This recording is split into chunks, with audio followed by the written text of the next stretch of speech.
Hi friends, ಎಲ್ಲರೂ ಹೇಗಿದ್ದೀರಾ? Welcome to Kavya Anil YouTube channel. ಇವತ್ತಿನ ಸ್ಪೆಷಲ್ ರೆಸಿಪಿ ಮೊಳಕೆ ಕಾಳಿಂದು ಬಸ್ಸಾರು ಮಾಡ್ತಾಯಿದ್ದೀನಿ. ಯಾವ ರೀತಿ ಮಾಡೋದು ಅಂತ ನೋಡೋಣ ಬನ್ನಿ. ಮೊಳಕೆ ಕಾಳಿನ ಮಸಾಲೆ ಸಾರನ್ನು ಕೂಡ ನಾನು ನಮ್ಮ ಚಾನಲಲ್ಲಿ ವಿಡಿಯೋನ ಅಪ್ಲೋಡ್ ಮಾಡಿದ್ದೀನಿ, ಅದನ್ನು ಕೂಡ ಹೋಗಿ ನೋಡಿ.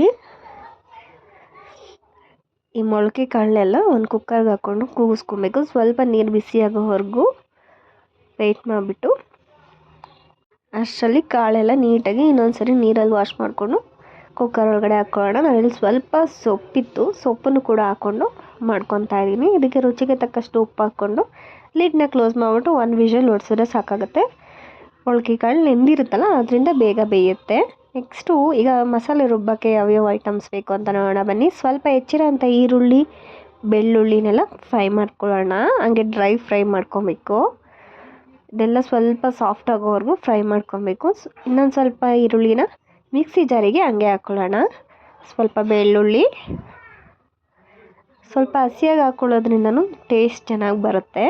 ಸ್ವಲ್ಪ ಫ್ರೈ, ಸ್ವಲ್ಪ ಹಸಿಯಾಗಿರೋದು, ಮತ್ತು ಸ್ವಲ್ಪ ಕಾಯಿ ತುರಿ ಒಂದು ಅರ್ಧ ಹೋಳು ಹಾಕ್ಕೊಂಡ್ರೆ ಸಾಕಾಗುತ್ತೆ. ಅರ್ಧ ಹೋಳು ಕಾಯಿ ತುರಿ, ನೆಕ್ಸ್ಟ್ ಜೀರಿಗೆ ಮೆಣಸನ್ನೆಲ್ಲ ಹಾಕ್ಕೊಳ್ಳೋಣ. ನಿಮ್ಗೆ ಯಾವ ರೀತಿ ಖಾರಕ್ಕೆ ಬೇಕೋ ಅಷ್ಟು ಹಾಕೊಬೋದು. ನಾನಿಲ್ಲಿ ಸ್ವಲ್ಪ ಸ್ವಲ್ಪ ಹಾಕ್ಕೊಂಡಿದ್ದೀನಿ. ನೆಕ್ಸ್ಟ್ ಇಲ್ಲಿ ಖಾರ ಪುಡಿನೂ ಕೂಡ ಯೂಸ್ ಮಾಡ್ತಾಯಿದ್ದೀನಿ. ಅದಕ್ಕೋಸ್ಕರ ಜೀರಿಗೆ ನೋಡಿ ಇಷ್ಟು ಹಾಕ್ಕೊಬೇಕು. ಯಾವುದೇ ಬಸ್ಸಾರಿಗಾದರೂ ಸರಿನೇ ಜೀರಿಗೆ ಮೆಣಸು ಹುಣಸೆಹಣ್ಣು ಇರಲೇಬೇಕು.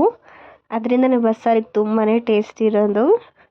ನೆಕ್ಸ್ಟ್ ಸ್ವಲ್ಪ ಕೊತ್ತಂಬರಿ ಹಾಕ್ಕೊಂಡು ಈಗ ಹುರಿದಿಕೊಂಡಿರೋ ಅಂಥ ಈರುಳ್ಳಿ ಬೆಳ್ಳುಳ್ಳಿನೂ ಕೂಡ ಹಾಕ್ಕೊಳ್ಳೋಣ. ಸ್ವಲ್ಪ ತಣ್ಣಗಾದ್ಮೇಲೆ ಹಾಕ್ಕೊಳ್ಳಿ. ಮಿಕ್ಸಿ ಜಾರಿಗೆ ಎಲ್ಲವನ್ನು ಹಾಕ್ಕೊಂಡು ಸ್ವಲ್ಪ ನೀರನ್ನ ಆ್ಯಡ್ ಮಾಡಿಕೊಂಡು ರುಬ್ಕೊಳ್ಳೋಣ. ನೀವು ಡೈರೆಕ್ಟಾಗಿ ರುಬ್ಕೊಂಬಿಟ್ಟು ಆಮೇಲೆ ಸ್ವಲ್ಪ ನೀರನ್ನ ಆ್ಯಡ್ ಮಾಡ್ಕೊಬೋದು. ನಾನಿಲ್ಲಿ ಖಾರ ಪುಡಿನೂ ಇದ್ರೊಳಗಡೆ ಹಾಕ್ಕೊಂಡು ರುಬ್ಕೊತಾ ಇದ್ದೀನಿ. ನೀವು ರುಚಿಗೆ ಎಷ್ಟು ಬೇಕು ಖಾರ ನಿಮಗೆ ಎಷ್ಟು ಯೂಸ್ ಮಾಡ್ತೀರಾ ಅಷ್ಟನ್ನು ಖಾರನ ಆ್ಯಡ್ ಮಾಡ್ಕೊಬೋದು. ನೆಕ್ಸ್ಟು ಸೊಪ್ಪು ಕಾಳೆಲ್ಲ ಬೆಂದಿರುತ್ತಲ್ಲ, ಅದನ್ನು ಸಪ್ರೇಟ್ ಮಾಡಿ ಸ್ವಲ್ಪ ತಣ್ಣಗೆ ಆಗೋಕ್ಕೆ ಬಿಡೋಣ. ಅದನ್ನು ಕೂಡ ಮಿಕ್ಸಿ ಜಾರ್ಗೆ ಹಾಕ್ಕೊಂಡು ರುಬ್ಕೊಬೋದು. ಸ್ವಲ್ಪ ಬಿಸಿ ಇದ್ದರೆ ಸ್ವಲ್ಪ ನೀರು ಹಾಕ್ಕೊಂಡು ರುಬ್ಕೊಂಡ್ರೆ ತಣ್ಣಗಾಗುತ್ತೆ.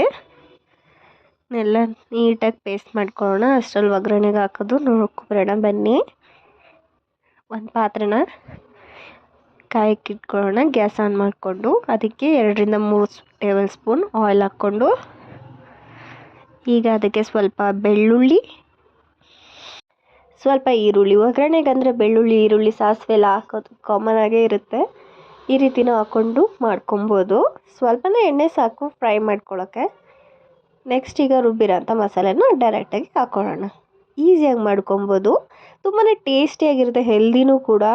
ಮೊಳಕೆ ಕಾಳಿನ ಸಾಂಬಾರು ತಿನ್ನೋದ್ರಿಂದ, ಅದರಲ್ಲೂ ಹುಳ್ಳಿಕಾಳನ್ನ ಸೂಪ್ ಥರನೂ ಮಾಡ್ಕೊಂಡು ಕುಡಿಬೋದು, ಚೆನ್ನಾಗಿರುತ್ತೆ.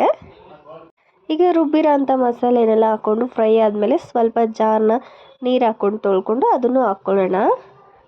ಜಾರಲ್ಲೂ ಕೂಡ ಮಸಾಲೆ ಎಲ್ಲ ಅಂಟಿರುತ್ತಲ್ಲ, ಆ ನೀರನ್ನು ಹಾಕ್ಕೊಂಡು ಚೆನ್ನಾಗಿ ಕುದಿಸ್ಕೊಳ್ಳೋಣ. ಆ ಸಾಂಬಾರು ಕುದಿಯೋ ಟೈಮಲ್ಲೇ ನೆಕ್ಸ್ಟ್ ನಾವು ಈ ಕಡೆ ಒಗ್ಗರಣೆನೂ ಹಾಕ್ಕೊಂಬಿಡೋಣ. ಪಲ್ಯಕ್ಕೆ 2-3 ಸ್ಪೂನ್ ಆಯಿಲ್ ಹಾಕ್ಕೊಂಡು ಸ್ವಲ್ಪ ಬೆಳ್ಳುಳ್ಳಿ, ಸ್ವಲ್ಪ ಜೀರಿಗೆ ಹಾಕ್ಕೊಳ್ಳೋಣ. ಬೆಳ್ಳುಳ್ಳಿ ಹಾಕೋದ್ರಿಂದ ತುಂಬಾ ಟೇಸ್ಟಿಯಾಗಿರುತ್ತೆ. ನೀವು ಸೊಪ್ಪಿನ ಪಲ್ಯಗೂ ಇದೇ ರೀತಿ ಮಾಡ್ಕೊಬೋದು. ಸೊ ನೆಕ್ಸ್ಟ್ ಇಲ್ಲಿ ಮೆಣಸಿನ್ಕಾಯಿನೂ ಸ್ವಲ್ಪ ಹಾಕ್ಕೊಂಡು ನೆಕ್ಸ್ಟ್ ಈರುಳ್ಳಿನೂ ಹಾಕ್ಕೊಂಡು ಬಾಡಿಸ್ಕೊಳ್ಳೋಣ. ಅಷ್ಟರಲ್ಲಿ ಸಾಂಬಾರು ಕೂಡ ಬೆಂದಿರುತ್ತೆ. ಈ ಖಾರ ಎಲ್ಲ ಚೆನ್ನಾಗಿ ಕುದಿಬೇಕು ಸಾಂಬಾರಲ್ಲಿ, ಅದೇ ಮೇಯ್ನ್ ಪಾಯಿಂಟು. ಖಾರ ಎಲ್ಲ ಕುದ್ಮೇಲೆ ಕಾಳನ್ನ ಬೇಯಿಸಿರ್ತೀವಲ್ಲ ಒಂದು ವಿಷಲು, ಆ ನೀರನ್ನ ಹಾಕ್ಕೊಳ್ಳೋಣ. ಈ ಕಾಳನ್ನ ಬೇಯಿಸಿರೋ ನೀರು ಕಟ್ಟಿರುತ್ತಲ್ಲ, ಆದ್ರಿಂದನೇ ಸಾಂಬಾರು ತುಂಬಾ ಟೇಸ್ಟಿಯಾಗಿರುತ್ತೆ. ನೋಡಿ ಈ ರೀತಿ ಹಾಕ್ಕೊಂಡ್ಮೇಲೆ ಒಂದ್ಸರಿ ನೀಟಾಗಿ ಮಿಕ್ಸ್ ಮಾಡಿಕೊಂಡು ಒಳ್ಳೆ ಕುದಿ ಬರೋವರೆಗೂ ಕುದಿಸ್ಕೊಳ್ಳೋಣ. ನಾವು ನೀರೆಲ್ಲ ಎಕ್ಸ್ಟ್ರಾ ಆ್ಯಡ್ ಮಾಡೋದ್ರಿಂದ ನೀವು ಟೇಸ್ಟ್ ನೋಡಿಬಿಟ್ಟು ಸ್ವಲ್ಪ ಉಪ್ಪು ಹಾಕ್ಕೊಬೇಕಾಗುತ್ತೆ. ಉಪ್ಪು ಹಾಕ್ಕೊಂಡು ನೀಟಾಗಿ ಕುದಿಸ್ಕೊಂಡ್ರೆ ಸಾಂಬಾರು ಕೂಡ ರೆಡಿಯಾಗುತ್ತೆ. ಅಷ್ಟರಲ್ಲಿ ಪಲ್ಯಕ್ಕೆ ಒಗ್ಗರಣೆನೂ ಕೂಡ ರೆಡಿಯಾಗಿದೆ. ಆ ಕಾಳನ್ನೆಲ್ಲ ತೆಗೆದು ಪಲ್ಯಕ್ಕೆ ಒಗ್ಗರಣೆಗೆ ಹಾಕ್ಕೊಳ್ಳೋಣ. ಕಾಳಿಗೂ ಸ್ವಲ್ಪ ಉಪ್ಪು ಬೇಕಂದರೆ ಇವಾಗ ಆ್ಯಡ್ ಮಾಡ್ಕೊಬೋದು. ಅದಕ್ಕೆ ಕಾಯಿ ತುರಿ ಹಾಕ್ಕೊಂಡು ನೀಟಾಗಿ ಮಿಕ್ಸ್ ಮಾಡಿಕೊಂಡ್ರೆ ಸೂಪರಾಗಿರೋಂಥ ಬಸ್ಸಾರು ರೆಡಿ ಟು ಟೇಸ್ಟ್. ಎಲ್ಲರೂ ಕೂಡ ಟ್ರೈ ಮಾಡಿ, ಈ ರೀತಿಯೂ ಒಂದ್ಸರಿ ಟ್ರೈ ಮಾಡಿ ನೋಡಿ, ತುಂಬಾ ಚೆನ್ನಾಗಾಗಿರುತ್ತೆ. Thank you for watching. Please like ಮಾಡಿ, ಶೇರ್ ಮಾಡಿ, ಸಬ್ಸ್ಕ್ರೈಬ್ ಮಾಡಿ, ಈ ರೀತಿಯೇ ಸಪೋರ್ಟ್ ಮಾಡಿ. ನಮ್ಮ ಚಾನಲಲ್ಲಿ ಬರೋ ಎಲ್ಲ ವೀಡಿಯೋನು ನೀವು ನೋಡ್ತಾ ಇರ್ರಿ. Thank you.